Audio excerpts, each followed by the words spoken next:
Hi friends, ഇന്നത്തെ class തുടങ്ങുന്നതിന് മുൻപ് കഴിഞ്ഞ ക്ലാസ്സിനെ കുറിച്ച് ഒരു ചെറിയ കാര്യം പറയട്ടെ. കഴിഞ്ഞ ക്ലാസ്സിനെ കുറിച്ച് നിങ്ങളുടെ അഭിപ്രായങ്ങളിൽ നിന്ന് മനസ്സിലാക്കുന്നത് ആ ക്ലാസ് നിങ്ങൾക്ക് മനസ്സിലായി എന്നാണ്. പക്ഷേ നിങ്ങളതിന് വേണ്ടത്ര ശ്രദ്ധ കൊടുത്തിരുന്നില്ല എന്നെനിക്ക് തോന്നുന്നു. കാരണം മറ്റൊന്നുമല്ല, അതിലൊരു മിസ്റ്റേക്ക് ഉണ്ടായിരുന്നു. അതിനെക്കുറിച്ച് ആരും ഒന്നും തന്നെ പറയുകയോ ചോദിക്കുകയോ ചെയ്തില്ല. അത് നിങ്ങൾ ശ്രദ്ധിച്ചിരുന്നില്ല എങ്കിൽ നിങ്ങളുടെ ശ്രദ്ധ കുറവാണ് എന്ന് വേണം മനസ്സിലാക്കാൻ. ആ മിസ്റ്റേക്ക് മറ്റൊന്നുമല്ല. ബിസൈഡ് ആൻഡ് ബിസൈഡ്സ് പറഞ്ഞിരുന്നു. അതിൻ്റെ സ്പെല്ലിംഗ് ഞാൻ തെറ്റിച്ചാണ് പറഞ്ഞത്. BISIDE എന്നാണ് പറഞ്ഞത്. ശരിയായ സ്പെല്ലിംഗ് BESIDE എന്നാണ്. എല്ലാവർക്കും അറിയാവുന്ന വാക്കാണ്, എന്നിട്ടും ആരും ശ്രദ്ധിച്ചതായി തോന്നുന്നില്ല. നിങ്ങൾ ശ്രദ്ധിച്ച് കേൾക്കുക, ശ്രദ്ധിച്ച് പഠിക്കുക. ഓക്കെ, നിങ്ങൾ ആവശ്യപ്പെട്ടതനുസരിച്ച് പ്രീവിയസ് ക്വസ്റ്റ്യൻ പേപ്പറാണെന്ന് എക്സ്പ്ലെയിൻ ചെയ്യുന്നത്. സ്റ്റാർട്ട് ചെയ്യാം. First question, fill in the blanks with appropriate preposition. ശരിയായ പ്രിപ്പൊസിഷൻ ഉപയോഗിക്കാനാണ് ചോദ്യം. Question, the roots of the trees prevent soil dash being washed away by heavy rain. ഒന്നുകൂടി പറയാം. The roots of the trees prevent soil dash being washed away by heavy rain. Options: by, from, on, under. Prevent എന്നുള്ള word വന്നു കഴിഞ്ഞാൽ പിന്നീട് വന്ന preposition prevent from ആയിരിക്കും. Prevents from ആണ് answer. So answer is from. Second question, the function will be held dash 4 p.m. and 7 p.m. The function will be held dash 4 p.m. and 7 p.m.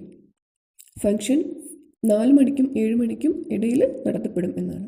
ഈ രണ്ട് സമയം തന്നിട്ടുണ്ട്, അതിൻ്റെ ഇടയിൽ എന്ന് സൂചിപ്പിക്കാനുള്ള പ്രിപ്പൊസിഷൻ ഏതാണ്?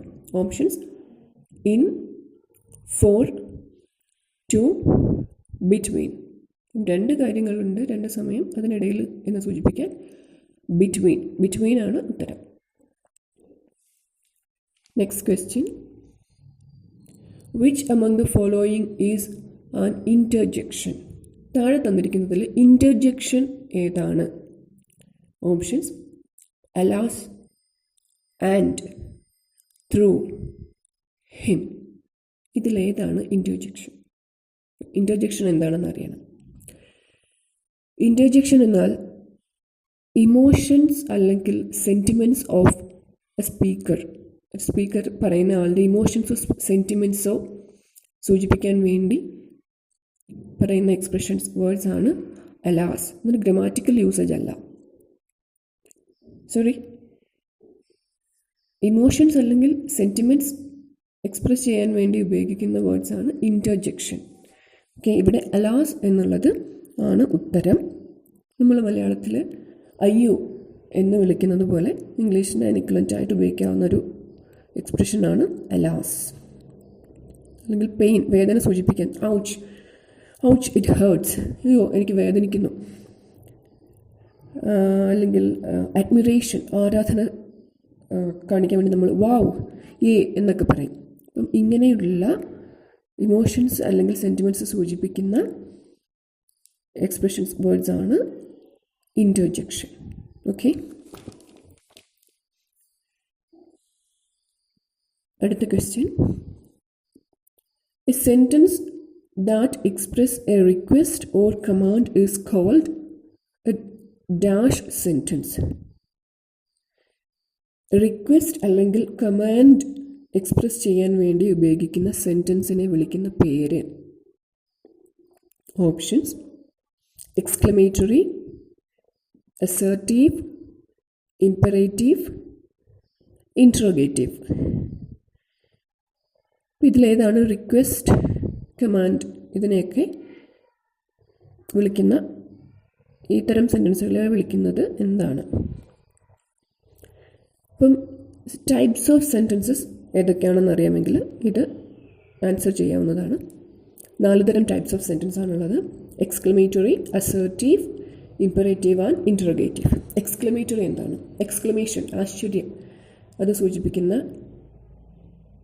സെൻറ്റൻസാണ് exclamatory sentence. For example, what a beautiful flower it is. എത്ര മനോഹരമായ പുഷ്പമാണത്. ഒരു എക്സ്ക്ലമേഷൻ സൂചിപ്പിക്കുന്നു.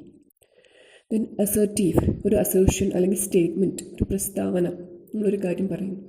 Example, the sun rises in the east. അതൊരു അസേർഷനാണ്. Next, imperative sentence. Can you please give me a pen. എനിക്കൊരു പേന തരാമോ? പ്ലീസ് ഗിവ് മി എന്നാണ് ചോദിച്ചിരിക്കുന്നത്. ഇറ്റ്സ് എ റിക്വസ്റ്റ്, ഒരു റിക്വസ്റ്റ് അല്ലെങ്കിൽ കമാൻഡ്. ഷട്ട് ദ ഡോർ, അതൊരു കമാൻഡാണ്. അല്ലെങ്കിൽ ഒരു അഡ്വൈസ്, ഒരു ഉപദേശം കൊടുക്കുക. ഇതൊക്കെ ഇമ്പറേറ്റീവ് സെൻറ്റൻസസ് ആണ്. Next one, interrogative. ഇൻറ്ററോഗേറ്റ് ചെയ്യുക മീൻസ് ക്വസ്റ്റ്യൻ ചെയ്യുക. ഇൻറ്ററോഗേറ്റീവ് സെൻറ്റൻസ് എന്നാൽ ചോദ്യം, അതിൻ്റെ അവസാനം ഒരു ചോദ്യചിഹ്നം ഉണ്ടായിരിക്കും. സോ നമ്മുടെ ചോദ്യത്തിൻ്റെ ഉത്തരം റിക്വസ്റ്റ് അല്ലെങ്കിൽ കമാൻഡ് ഏത് തരം സെൻറ്റൻസ് ആണ്? Answer imperative sentence. Next question, choose the correct antonym of the given words. Antonym means opposite. തന്നിരിക്കുന്ന വാക്കിൻ്റെ ഓപ്പോസിറ്റ് എന്താണ്? Question, miser. മൈസർ എന്ന വാക്കിൻ്റെ, മൈസർ പിശുക്കൻ, അതിൻ്റെ ഓപ്പോസിറ്റ് സ്പെൻഡ്രിഫ്റ്റ്, ധൂർത്തൻ. Miser opposite spendthrift. Next question, next minute. മൈന്യൂട്ടിൻ്റെ സ്പെല്ലിംഗ് MINUTE. ചിലപ്പോഴെങ്കിലും നമ്മളത് മിനിറ്റ്, നമ്മുടെ സമയത്തെ സൂചിപ്പിക്കുന്ന മിനിറ്റ് എന്ന് വായിച്ചേക്കാം. പക്ഷേ ഇത് മൈന്യൂട്ട് ആണ്. അതിൻ്റെ ഓപ്പോസിറ്റ് ഹ്യൂജ്. മൈന്യൂട്ട് ചെറുത്, തീരെ ചെറുത്. അതിൻ്റെ ഓപ്പോസിറ്റ് ഹ്യൂജ്, വലുത്. Next question, find out the part of the following sentence which has A grammatical error. തന്നിരിക്കുന്ന സെൻറ്റൻസിലെ ഗ്രമാറ്റിക്കലി എററുള്ള ഭാഗം, തെറ്റുള്ള ഭാഗം ഏതാണെന്ന് കണ്ടുപിടിക്കുക. സെൻറ്റൻസിലെ മിസ്റ്റേക്ക് കണ്ടുപിടിക്കാനാണ് ചോദ്യം. തന്നിരിക്കുന്നത് ഇങ്ങനെയാണ്: he have visited many countries last year. He have visited many countries last year. അവൻ കഴിഞ്ഞ വർഷം കുറേ രാജ്യങ്ങൾ സന്ദർശിച്ചു എന്നാണ് അർത്ഥം വരിക. അപ്പോൾ ഇതിലെന്താണ് തെറ്റ്? നോക്കുക, ഹി ഹാവ് വിസിറ്റഡ് എന്നാണ് പറഞ്ഞിരിക്കുന്നത്. നിങ്ങൾക്ക് അറിയാം, ഹിയുടെ ഒപ്പം ഹാവ് എന്ന് ഉപയോഗിക്കാൻ പറ്റില്ല. ഹി എന്നത് സിംഗുലർ ആണ്. സോ ഹി ഹാസ് വിസിറ്റഡ് എന്ന് നമുക്ക് പറയാൻ പറ്റും. അപ്പം അതാണ് അതിലെ തെറ്റെന്ന് മനസ്സിലാക്കിയിട്ട് നിങ്ങൾ എന്ത് ചെയ്യും? He have visited many countries last year എന്നുള്ളതിനെ എങ്ങനെ കറക്റ്റ് ചെയ്യും? He has visited many countries last year എന്ന് കറക്റ്റ് ചെയ്യും. പക്ഷേ ഇപ്പോഴും ആ സെൻറ്റൻസ് തെറ്റാണ്. അതല്ല അതിലെ ശരിയാക്കാനുള്ള മാർഗം. പിന്നെയോ, ഇതൊരു പാസ്റ്റ് ടെൻസിൽ നടന്ന കാര്യമാണ്, ലാസ്റ്റ് ഇയറിൽ നടന്ന കാര്യമാണ്, കഴിഞ്ഞ വർഷം നടന്ന കാര്യത്തെ സൂചിപ്പിക്കാൻ നമ്മൾ പാസ്റ്റ് ടെൻസ് ആണ് ഉപയോഗിക്കേണ്ടത്. ഇവിടെയോ ഹി ഹാസ് വിസിറ്റഡ് എന്ന് പറഞ്ഞാൽ അത് perfect tense, present perfect tense ആകുന്നതേ ഉള്ളൂ. അപ്പോൾ കഴിഞ്ഞ വർഷം നടന്ന കാര്യം ലാസ്റ്റ് ഇയർ എന്ന് പറഞ്ഞിട്ടുണ്ടെങ്കിൽ അവിടെ സിമ്പിൾ പാസ്റ്റ് ടെൻസ് ആണ് ഉപയോഗിക്കേണ്ടത്. നമ്മൾ കറക്റ്റ് ചെയ്യുമ്പോൾ എങ്ങനെയാണ് കറക്റ്റ് ചെയ്യേണ്ടത്? He visited many countries last year എന്നാണ് പറയേണ്ടത്. ഹാവ് വിസിറ്റഡോ ഹാസ് വിസിറ്റഡോ അല്ല. അപ്പോൾ ഈ പാസ്റ്റ് ടെൻസിൽ ആണ് ഒരു കാര്യം പറയേണ്ടത്.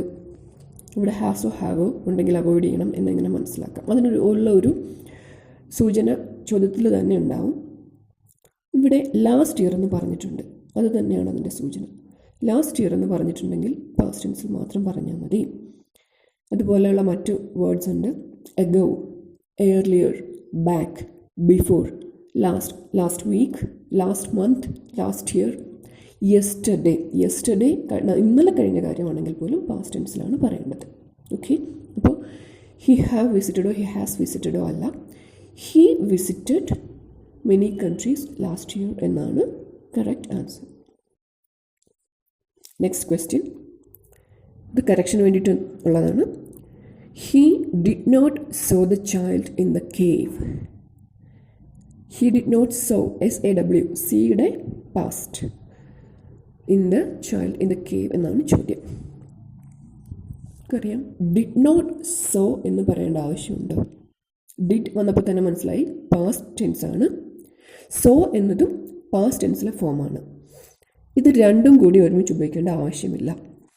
സോ എന്നാൽ ഡിഡ് പ്ലസ് സി ആണ്.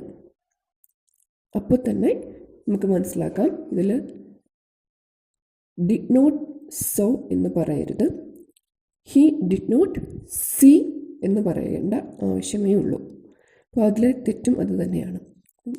He did not saw the child in the cave എന്നത് കറക്റ്റ് ചെയ്യുമ്പോൾ he did not see the child in the cave എന്ന് ആകണം. ഇതാണ് ഉത്തരം. Next question, choose the correctly spelled words. Spelling, തെറ്റായിട്ടുള്ള spelling തന്നിട്ടുണ്ട്, അതിൽ കറക്റ്റായിട്ടുള്ള സ്പെല്ലിംഗ് കണ്ടുപിടിക്കാനാണ് ഉത്തരം ചോദ്യം. ഒക്കേഷൻ എന്നതാണ് തന്നിരിക്കുന്നത്. Correct spelling OCCASION, occasion.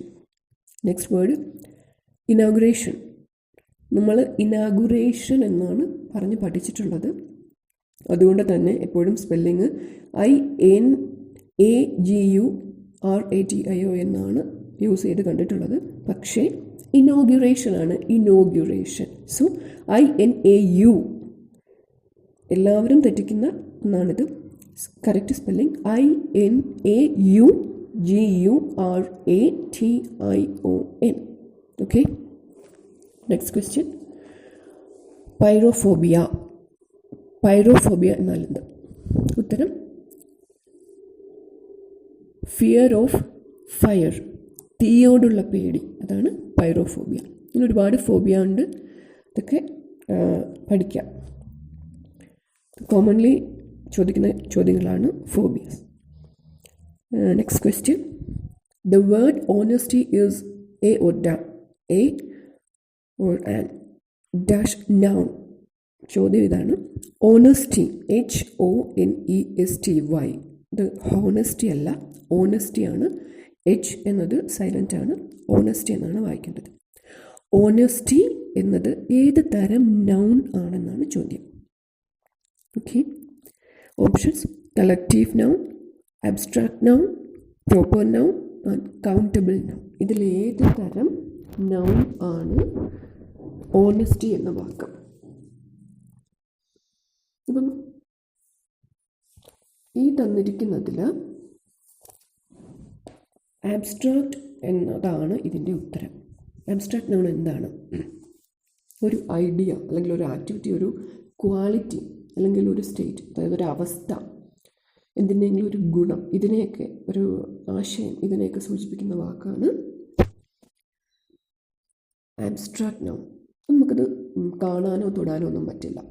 ഒരാശയം, ഒരു ഗുണം, ഫോർ എക്സാമ്പിൾ ലവ്, സ്നേഹം, കൈൻഡ്നസ്, ദയ, അല്ലെങ്കിൽ കുട്ടിക്കാലം, ചൈൽഡ്ഹുഡ്, ഇങ്ങനെയുള്ള നമുക്ക് കാണാനോ തൊടാനോ സ്മെൽ ചെയ്യാനോ അറിയാനോ ഒന്നും പറ്റാത്ത അങ്ങനെയുള്ള നൗൺസിനെയാണ് നമ്മൾ അബ്സ്ട്രാക്റ്റ് നൗൺ എന്ന് വിളിക്കുന്നത്. ഓണസ്റ്റി എന്നത് ഒരു അബ്സ്ട്രാക്റ്റ് നൗണാണ്. Next question, young of a horse is called. ഒരു ഹോഴ്സ്, കുതിരയുടെ കുട്ടിയെ വിളിക്കുന്ന പേരെന്താണ്? Answer colt, COLT. Next question, he sold his car factory. ഒരു സെൻറ്റൻസ് തന്നിരിക്കുകയാണ്. He sold his car factory. ഇതിൽ കാർ എന്നത് അണ്ടർലൈൻ ചെയ്തിട്ടുണ്ട്. ചോദ്യം ഇതാണ്, അണ്ടർലൈൻഡ് വേർഡ് എന്ത് തരം വാക്കാണ്? He sold his car factory എന്നതിൽ കാർ എന്താണ്?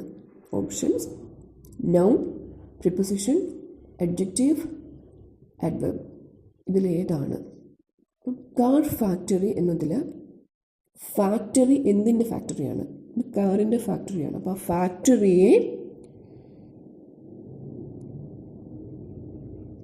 ഫാക്ടറി എന്തിൻ്റെ ഫാക്ടറിയാണെന്ന് ചോദിച്ചാൽ അത് കാറിൻ്റെ ഫാക്ടറിയാണ്. അതിനെ ക്വാളിഫൈ ചെയ്യാൻ, അതെന്താണെന്ന് പറയാൻ ഉപയോഗിച്ചിരിക്കുന്ന വാക്കാണ് ഇവിടെ കാർ. സോ ഇവിടെ കാർ എന്ന വാക്ക് അഡ്ജക്റ്റീവാണ്. പക്ഷേ കാർ ഫാക്ടറി എന്നാണ്, കാർ എന്ന് കാണുമ്പോൾ അത് നൗൺ ആണെന്ന് നമ്മൾ ചാടിക്കയറി ആൻസർ ചെയ്തേക്കും. പക്ഷേ കാർ ഫാക്ടറി എന്നതില്ല, ഇവിടെ കാർ അഡ്ജക്റ്റീവാണ്. ആ ഫാക്ടറിയെ ക്വാളിഫൈ ചെയ്യാൻ വേണ്ടിയിട്ടാണ് കാർ എന്ന വാക്ക് ഉപയോഗിച്ചിരിക്കുന്നത്. 15th question. Next question. Goose is the feminine gender of what? Goose എന്നത് എന്തിൻ്റെ ഫെമിനിൻ ജെൻഡറാണ്? അതായത് ഗൂസിൻ്റെ മാസ്കുലിൻ ജെൻഡർ എന്താണെന്നാണ് ചോദ്യം. ഗാൻഡർ എന്നാണ് ഉത്തരം. GANDER. അടുത്ത ചോദ്യം. Find out the sentence in which verb is used as intransitive. തന്നിരിക്കുന്ന സെൻറ്റൻസുകളിൽ ഇൻട്രാൻസിറ്റീവ് വേർബ് ഉള്ള സെൻറ്റൻസ് ഏതാണ് എന്നാണ് ചോദ്യം. സെൻറ്റൻസസ് വായിക്കാം. She made A car. അടുത്തത് ഹി റോട്ട് എ ലെറ്റർ. അടുത്തത് ഐ ബിൽഡ് എ വാൾ. അടുത്തത് ലാൽ ഹെൽപ്ഡ് പാൽ. ഈ സെൻറ്റൻസുകളിൽ ഏതാണ് ഇൻട്രാൻസിറ്റീവ് വേർബ് യൂസ് ചെയ്തിരിക്കുന്ന സെൻറ്റൻസ്? അപ്പോൾ എന്താണ് ഇൻട്രാൻസിറ്റീവ് വേർബ്? മലയാളത്തിൽ അകർമ്മക ക്രിയയും സകർമ്മക ക്രിയയും ഉണ്ട്. അത് തന്നെയാണ് ട്രാൻസിറ്റീവ് വേർബും ഇൻട്രാൻസിറ്റീവ് വേർബും. ട്രാൻസിറ്റീവ് വേർബ് എന്നാൽ സകർമ്മക ക്രിയ, അതായത് ഒരു ഡയറക്റ്റ് ഒബ്ജക്റ്റ് ഉള്ള വേർബ്. ഇൻട്രാൻസിറ്റീവ് വേർബ് അകർമ്മക ക്രിയ, ഒരു ക്രിയ അല്ലെങ്കിൽ ഡയറക്റ്റ് ഒബ്ജക്റ്റ് ഇല്ലാത്ത വേർബ്. ഓക്കെ, അപ്പോൾ ഇവിടെ ഷീ മെയ്ഡ് എ കാർ. ഇത് കണ്ടുപിടിക്കാൻ നമ്മൾ ആരെ അല്ലെങ്കിൽ എന്തിനെ എന്ന ചോദ്യം ചോദിച്ചാൽ ഒരു ഉത്തരം കിട്ടുമെങ്കിൽ അതായിരിക്കും അതിൻ്റെ ഒബ്ജക്റ്റ് എന്ന് പറയുന്നത്. ആ ഒരു ഒബ്ജക്റ്റ് കിട്ടും എങ്കിൽ അതൊരു ട്രാൻസിറ്റീവ് വേർബാണ്, അത് സകർമ്മക ക്രിയയാണ്. ഓക്കെ, ഇവിടെ ഷീ മെയ്ഡ് എ കാർ, അവളൊരു കാർ ഉണ്ടാക്കി. ആരെ അല്ലെങ്കിൽ എന്തിനെ എന്ന ചോദ്യം ചോദിച്ചാൽ എന്തുണ്ടാക്കി? ഒരു കാർ ഉണ്ടാക്കി. ഉത്തരമുണ്ട്. Next, he wrote a letter. അവനൊരു കത്തെഴുതി. അവൻ എന്തെഴുതി? ഒരു കത്തെഴുതി. അവിടെയും ഉത്തരമുണ്ട്. I build a wall. ഞാനൊരു മതിലുണ്ടാക്കി. എന്തുണ്ടാക്കി എന്ന് ചോദിച്ചാൽ ഒരു മതിൽ ഉണ്ടാക്കി. ഉത്തരമുണ്ട്. ലാൽ ഹെൽപ്ഡ് പാൽ. ലാൽ പാലിനെ ഹെൽപ്പ് ചെയ്തു. ലാൽ ആരെ ഹെൽപ്പ് ചെയ്തു? പാൽ. അവിടെയും ഉത്തരമുണ്ട്.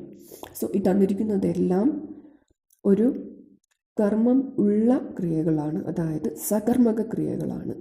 ചോദ്യം ഇൻട്രാൻസിറ്റീവ് വേർബുള്ള സെൻറ്റൻസ് ഏതാണെന്നാണ്. അപ്പം ഇതെല്ലാം ട്രാൻസിറ്റീവ് വേർബുള്ളതാണ്. സോ നൺ ഓഫ് ദീസ് എന്നാണ് ഇതിൻ്റെ ഉത്തരം. Okay, next question.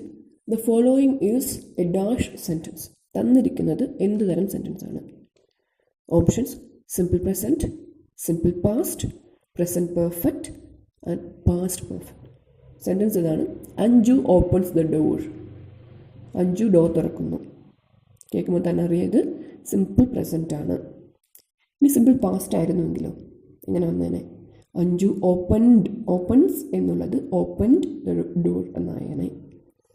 ഈ പ്രസൻറ്റ് പെർഫെക്റ്റ് ആയിരുന്നെങ്കിലോ Anju has opened the door എന്നായേനെ. പാസ്റ്റ് പെർഫെക്റ്റ് ആയിരുന്നെങ്കിലോ Anju had opened the door എന്നായേനെ. Okay, next question. Supply suitable words to complete the following. താഴെ തന്നിരിക്കുന്ന സെൻറ്റൻസിനെ കംപ്ലീറ്റ് ആക്കുക. ക്വസ്റ്റ്യൻ ഇതാണ്. A dash of fish attacked him. Answer: a shoal of fish. ഇതിൽ ചോദ്യത്തിൻ്റെ ആശയം ഇതാണ്. കളക്റ്റീവ് നൗൺ ആണ് ചോദിച്ചിരിക്കുന്നത്. ഒരു ഫിഷിൻ്റെ കൂട്ടം അയാളെ അറ്റാക്ക് ചെയ്തു. അപ്പം ഫിഷ് എന്നതിൻ്റെ കളക്റ്റീവ് നൗൺ എന്താണെന്നാണ് ചോദ്യം. ഷോൾ എന്നാണ് ഉത്തരം. കളക്റ്റീവ് നൗൺസ് പഠിച്ചു വെക്കുക. Next question. The dash of the sheep disturb me. Sheep അല്ലെങ്കിൽ ആട്ടിൻകൂട്ടത്തിൻ്റെ ശബ്ദം എന്നെ ഡിസ്റ്റർബ് ചെയ്തു എന്നാണ് ചോദ്യം. ബ്ലീറ്റിംഗ് എന്നാണ് ആൻസർ. ബ്ലീറ്റ് ആണ് ആടിൻ്റെ ശബ്ദം. അത് കരയുന്ന ശബ്ദത്തിന് പറയുന്ന പേര് ബ്ലീറ്റ് എന്നാണ്. സോ ഇങ്ങനെയുള്ള വേർഡ്സ് ഒന്ന് നോട്ട് ചെയ്ത് വെക്കുക. Next, to smell a rat means. ഇതൊരു ഇഡിയമാണ്. ടു സ്മെൽ എ റാറ്റ് എന്നാൽ അർത്ഥം എന്താണ്? ഉത്തരം ഇതാണ്. To suspect something foul or wrong. തെറ്റായ ഒരു കാര്യം നമ്മൾ സംശയിക്കുക, എന്തോ സംഭവിക്കുന്നുണ്ടെന്ന് സംശയിക്കുന്നതിനെയാണ് ടു സ്മെൽ എ റാറ്റ് എന്ന ഇഡിയം കൊണ്ട് സൂചിപ്പിക്കുന്നത്. പറഞ്ഞ പോയിൻറ്റ്സൊക്കെ നിങ്ങൾക്ക് മനസ്സിലായെന്ന് വിശ്വസിക്കുന്നു. Thank U.